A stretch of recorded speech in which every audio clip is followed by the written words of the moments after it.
complex system, for instance, like the human brain, or like the atmosphere, or like the global circulation system, or like the soil, or like the global financial system, or the global academic system for that matter, has self-organizing properties.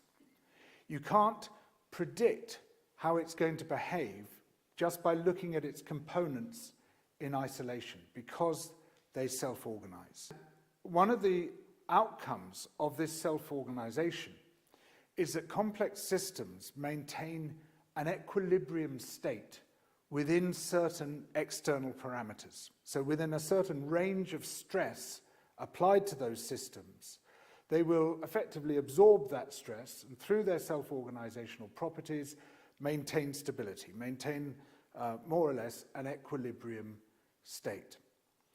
But if you push them further and further, if you apply more and more stress, they will for a while maintain that state. And then they will suddenly reach a tipping point and flip over into a completely different equilibrium state, which they will immediately also, through their self-organizing properties, begin to stabilize in that new equilibrium state. They have tipping points, critical thresholds, beyond which everything changes. And a further characteristic of complex systems, common to all those that have been studied, is that once they have flipped, once they've passed that tipping point, they're subject to what is called hysteresis. And what this means in a nutshell is that the energy required to push them past that tipping point is far smaller than the energy required to push them back the other way. So it's like a boulder perched on top of a hill, chocked in place with a few small pebbles. It doesn't take a lot to take those pebbles out, but once you have, that boulder rolls to the bottom of the hill, and getting it back up again might be impossible. But there's another characteristic which I think is possibly even more pertinent to this discussion. And this is that when a complex system, regardless of what it is, begins to approach a tipping point, its outputs start to flicker. And the closer to the tipping point you come, the wilder the fluctuations are. Now, if we look at the weather events of the past year, heat domes over the Pacific region of North America, the massive fires there and droughts, fires in Siberia, around the Mediterranean, the huge floods in China, in West Africa, in Northern Europe. This, to me, looks very much like flickering. This looks like a series of systems, because we're talking about interlocking complex systems here, atmosphere, circulatory system, biosphere, soils, ocean systems. These interlocking complex systems look to me as if they, or some of their components, are getting pretty close to a tipping point. And if they flip, if they tip, realistically there's no way of tipping them back. We also know that because our Earth systems don't remain within their boxes that we've created just to study them, you know, we'll say, oh, this is the climate, this is the ecosystem, this is the ocean. But, you know, Earth systems don't actually stay within those categories. They all interact intensely in a whole load of extremely complex ways. So the Earth system is a kind of complex system of complex systems that if one tips, it can trigger a cascade of tipping across those other systems. They can go down effectively like dominoes, and that's what's happened, as far as we can tell, in previous mass extinction events like the Permian-Triassic boundary 251 million years ago, which seems to have been triggered by massive outpourings of carbon dioxide from the Siberian traps. And then that caused a whole series of cascading effects, which together amounted to systemic environmental collapse. Now, we could see this happening, I mean, starting at almost any point in Earth systems. So for instance, if you look at the Amazon rainforest, which is coming under multiple assaults from deforestation and followed by cattle ranching and the rest, fires, from, of course, a great drying caused by global heating. The Amazon is responsible for creating what are called rivers in the sky, great streams of wet air traveling around the tropics and helping to drive the global circulation system. The Amazon is itself, the rainforest, is a complex system, and it has tipping points. As always with these systems, we don't know exactly where those points might lie, but there has to be a certain point beyond which deforestation then creates spontaneous collapse, because it generates its own weather. The trees, through evapotranspiration, create the clouds, which create the rain, which allow the trees to grow, which create the clouds, which create the rain. And if you remove enough of those trees, if you cut the hydrological cycle like that, then the whole lot could spontaneously collapse. And the implications of that would travel around the world. But these signals, this flickering, these are the Mayday signals that our global complex systems are sending us. And you would have thought that any species being possessed of a survival instinct, understanding that these complex systems are sending this Mayday signal, would wish to act quickly and decisively, and in a way that is appropriate when engaging with complex systems. As we approach the 26th Climate Summit in Glasgow, starting in just a few days, we see governments doing anything but decisive action, or even appropriate action, or even action matched even roughly to the predicament that we face. So what governments propose, and I say propose because most of them aren't actually doing it, including, I'm sorry to say, our own, what they propose is gradual linear change towards a distant date. In our case, 2050. It's talking of net zero by 2050. It's nowhere on track to do that, our government, but that's what it says it's trying to do.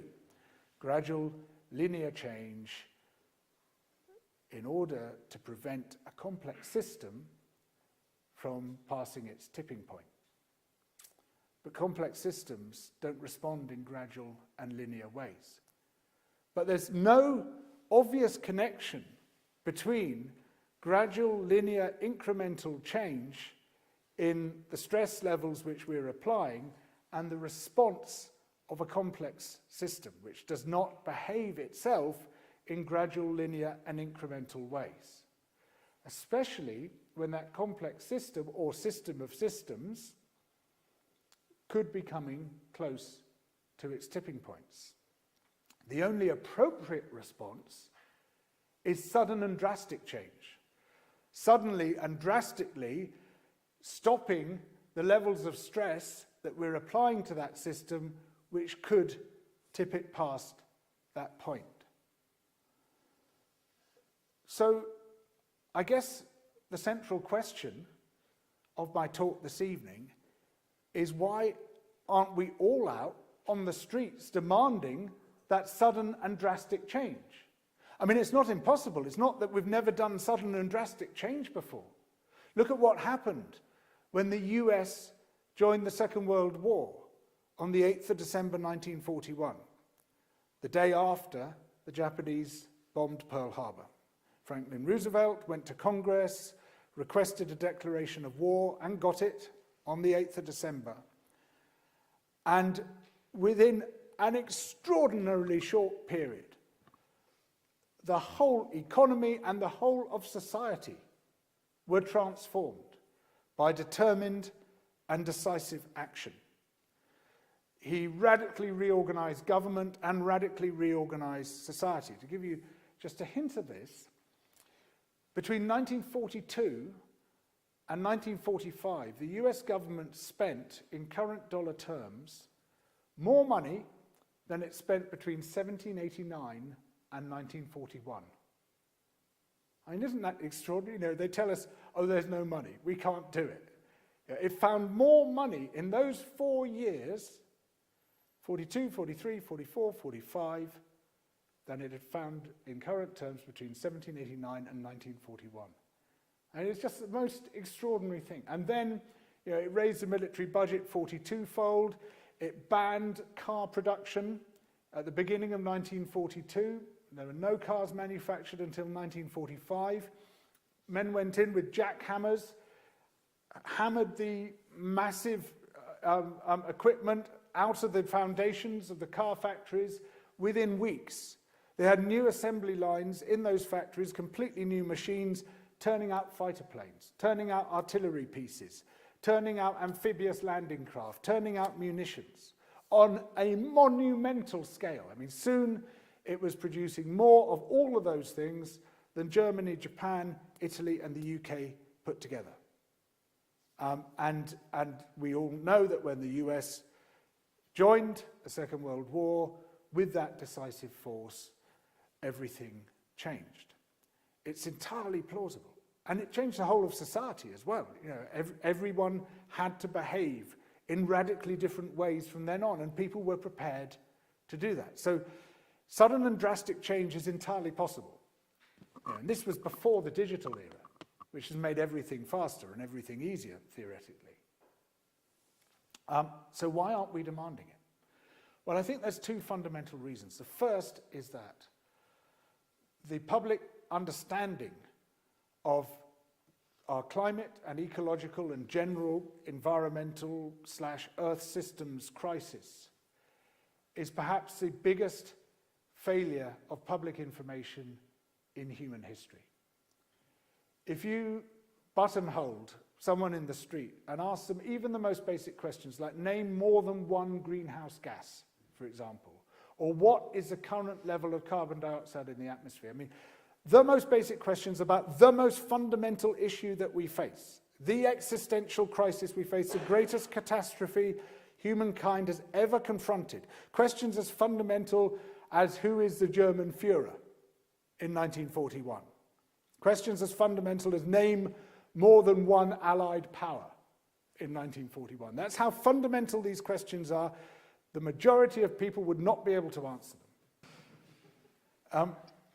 And so why is this? Why do we turn away? Why aren't we facing up to this? Why do we go so readily and quickly into denial? Why do we focus instead on the most mind-numbing trivia? I've done an exercise recently, and I urge you to do it next time there's a day of real climate disaster, you know, when things, you know, when there are huge fires, huge heat domes, huge droughts, huge floods, whatever it might be. Flick between the radio channels. Doesn't matter which ones, just flick between them and see what people are talking about. So the last time I tried this, I encountered a long conversation about whether you should be sitting down or standing up while pulling on your socks. I encountered another one about charcuterie boards for dogs, and many other similarly momentous discussions.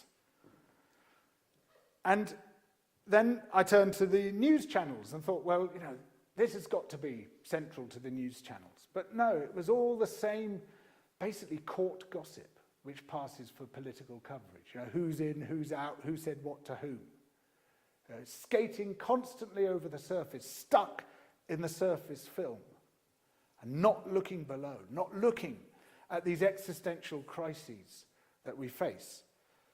In fact, there was a study recently came out by the media group Albert, who had analysed the subtitles from the entire output of UK TV to see what the TV stations were talking about.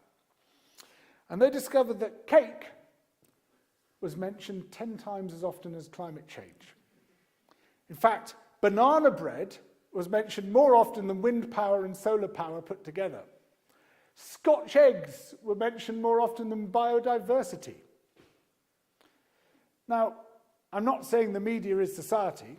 You know, I'm in a good position not to confuse the two different things. But this is what people watch. This is what they tune into. You know, where is the massive public demand for the seriousness, the moral seriousness that we should be demanding, that we depend on now for our survival? Where is this? Where are the millions on the streets? Yes, there are thousands on the streets from time to time, brilliant movements, mostly led by young people, with Fridays for Future, with the Sunrise Movement, Green New Deal Rising, Extinction Rebellion, and the rest of it. Fantastic, amazing movements, some of which I'm proud to belong to.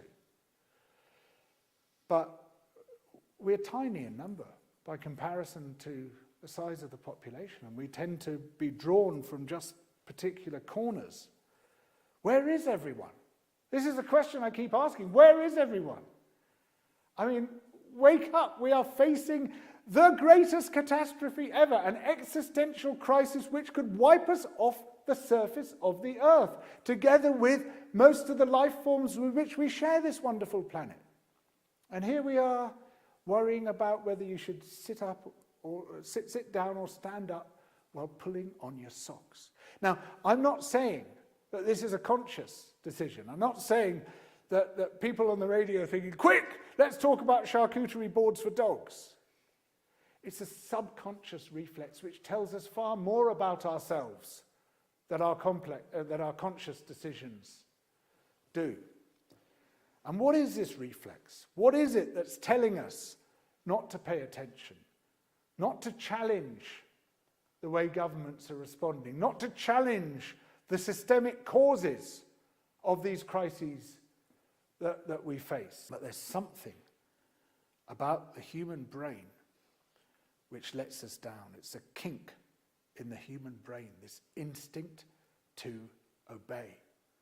And what we're doing when we focus on this trivia, what we're doing when we look anywhere except at our great crisis, what we're doing when we buy that SUV, what we're doing when we take that long-haul flight, what we're doing when we don't raise that uncomfortable subject of the person at the dinner party about to fly off to Thailand. In fact, we say, oh, wonderful, oh, have a great holiday, what a wonderful thing. Or we congratulate them on the holiday that they've just taken. What we're doing when we don't confront the structural forces, the corporations, the oligarchs, the plutocracy, which is driving us towards disaster, is obeying. We are obeying. We're obeying the social signals, we're obeying the political signals.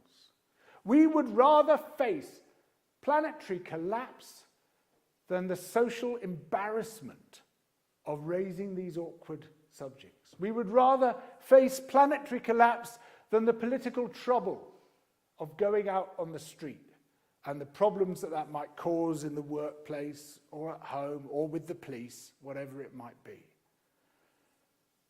Obedience is the great human flaw, and we do it in small ways and we do it in big ways.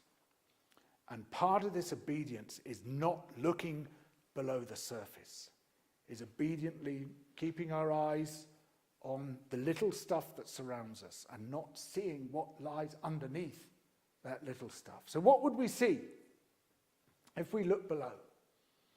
Well, the first thing I'd see is something that should terrify us out of our wits. Something which, in the mainstream economic narrative, can only be good. But when you look at it from an environmental point of view, it's absolutely horrifying. And this is economic growth. Economic growth, the great objective of all the world's governments. At the moment, with current levels of economic activity, Earth systems are being strained, possibly to breaking point. World Bank, IMF, OECD, they're not being overambitious. They just want a nice, steady 3% growth a year. 3% growth a year means that economic activity doubles every 24 years. So by 2045, all this economic activity is doubled. By 2069, it's doubled again, and then again, and then again, every 24 years. And with that, most of the environmental pressure doubles. The more growth, the harder everything becomes. and the more likely it is that we push these fragile systems past their tipping points. Economic growth is like the Gemino curse in Harry Potter and the Deathly Hallows. Now, I know that being academics, you might not all be entirely familiar with this, but Harry and his friends go into one of the vaults of Gringotts Bank to find this thing called a Horcrux, which is hidden in the treasure in this vault. But a curse has been put on this treasure, the Gemino curse, which means that the treasure, if it's disturbed, starts doubling. It doubles, and then it doubles again, and it doubles again until it threatens to crush you to death. You are crushed to death under the weight of wealth in the Lestrange vault in Gringotts Bank. Economic growth is the Gemino curse. This is the curse which the whole world lies under. It's treasure multiplying, and that multiplication of treasure drives us towards catastrophe. But economic growth is an outcome of something which lies a level below that. Something which, being obedient people, we scarcely dare name. It's like the name of God. At one point in pre-Christian theology, you could not mention God because it was blasphemous to do so. And the same in most parts of polite society applies to capitalism. That word we should not discuss. What is capitalism? Again, grab you on the street and say, what is capitalism? How many people would feel comfortable defining it here? And most people would, if forced, mumble something about buying and selling, hard work and enterprise. That's not what capitalism is about. Capitalism is a very peculiar and novel system. Karl Polanyi's 3 criteria for identifying capitalism, which is the commodification of land, labor, and money. This cycle of very rapid exploitation, driven by the commodification of and the sort of loss of all prior meaning of land, labor, and money, and the extraction of extremely high labor productivity for short periods of time on the frontier, is not a bug in capitalism. It is a fundamental feature of capitalism. In fact, it is capitalism. That's what capitalism does, and that's what capitalism is. It is a firefront moving across the world, working through the world's resources, actual, virtual, human, natural, whatever they might be, burning through them, discarding the residue, and moving on. And even in the most physical terms, we see this firefront still expanding. We see it moving through the Amazon rainforest today, amongst some of the last unexploited places, moving through West Africa, moving through West Papua.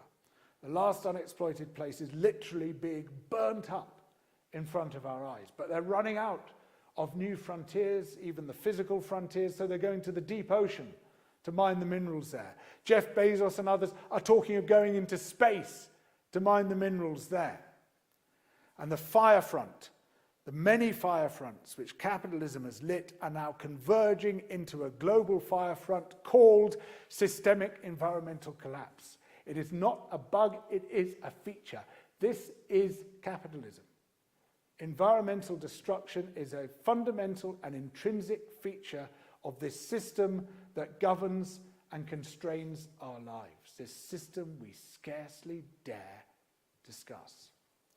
But of course, capitalism itself is a means to an end, and the end is the extreme wealth of those who possess the greatest power within the system, the corporations and the oligarchs. And by oligarchs, I'm not just talking about Russians. There are oligarchs all over the world, and again, it's one of those things we tend not to talk about. But these are the people with enormous power over our lives, but also enormous environmental footprints. And there's a whole series of interesting papers showing it doesn't matter how green you think you are. Your environmental impacts are a function of your wealth. And you might tell yourself, well, I'm a green consumer because, look, I do my recycling. But you blind yourself to the other things that you might be doing. So, for instance, even a moderately wealthy person in this country is now quite likely to have a second home, which is about the most destructive thing that a moderately wealthy person can do, is to own a second home. Because if you have a second home, another house has to be built to accommodate the family that you've displaced. Massive environmental implications, and yet it's just what polite society does. You don't raise any questions over it at the dinner table, even though it destroys entire communities and makes people homeless. Oh, how lovely, oh, how charming, darling. Oh, what a lovely cottage. Oh, well, you must come and stay. I mean, honestly, it's free for most of the year. You know, we only use it at occasional weekends. So please, you know, be our guest. Oh, thank you so much. You know, where's the disobedience? Where are the people standing? Sorry, you're destroying people's lives by owning this house. And in fact, you are contributing to the destruction of the biosphere. But we politely go along with it. I go along with it. I don't challenge my friends on it. I'm being obedient. And for God's sake, if I'm being obedient, we're really stuffed. And we're very good at this. We're very good at deceiving ourselves. And so, you know, as a sort of large number of papers show, we con ourselves as to how green we are, and what the real driver of that is the amount of money we have. And we will consume more or less up to the limits that money allows. And so you have people like Bill Gates going, oh, well, I put biofuel in my private jets. And biofuel is itself one of the most destructive things going on around the world today, causing massive land take, massive deforestation, massive soil destruction in order to produce this stuff to make millionaires feel better about themselves. And the effects of great wealth, empowered by capitalism, delivered by capitalism, extend beyond the immediate impacts that the wealthy impose on the world's environmental systems, because they also contribute to this system of obedience. You know, why do we tolerate this system? Why do we accept a system which is destroying our life support systems while at the same time exploiting and immiserating so many people around the world, this system called capitalism? Because we're all temporarily embarrassed millionaires. You know, the promise it makes is that that finger is going to be pointing at you soon. You're going to be the beneficiary. Well, if we did all become millionaires, as the system promises, we would cook the planet in minutes. It can't take that level of wealth. It just can't, because that wealth, what we call wealth, is actually poverty. It's the destruction of the only real wealth we've got, which is our natural wealth, which is our Earth systems. It just can't happen. But because we're lulled into this belief system, this belief that we will be the beneficiaries of the system through this incredibly powerful propaganda that capitalism generates, we obey. We allow ourselves to be driven towards the cliff by the very rich and very powerful people who basically run the world. And so we collaborate in our own destruction. We consent to something that no one in their right mind should ever consent to, because our obedience instinct is more powerful than our survival instinct. So our survival requires that we no longer consent. Our survival requires that we stand up to this earth-eating system. We demand, and we can discuss this in questions if you like, because there are some ideas floating about, entirely different systems which generate genuine human prosperity without creating this great pyramid scheme of capitalism, whose apparent health today depends on the destruction of the health and life of future generations, which steals from the future just as it steals from the colonies. And I consider the colonies still to be exploited today by other means. It's a system of looting across time and across space. And we must no longer consent to this system. We must no longer obey this system. And throughout history, those who have changed political systems are those who refuse to obey. Whether it was the democracy campaigners in the early 19th century, whether it was the suffragettes in the early 20th century, whether it was the independence movements in India and many other nations, whether it was the civil rights movement in the United States, these were people who did not obey.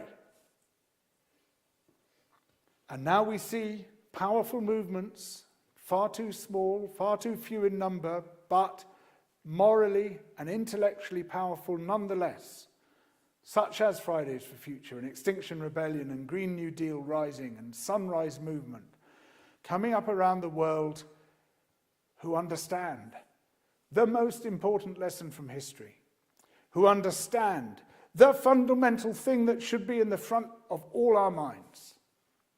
Survival requires disobedience. Thank you.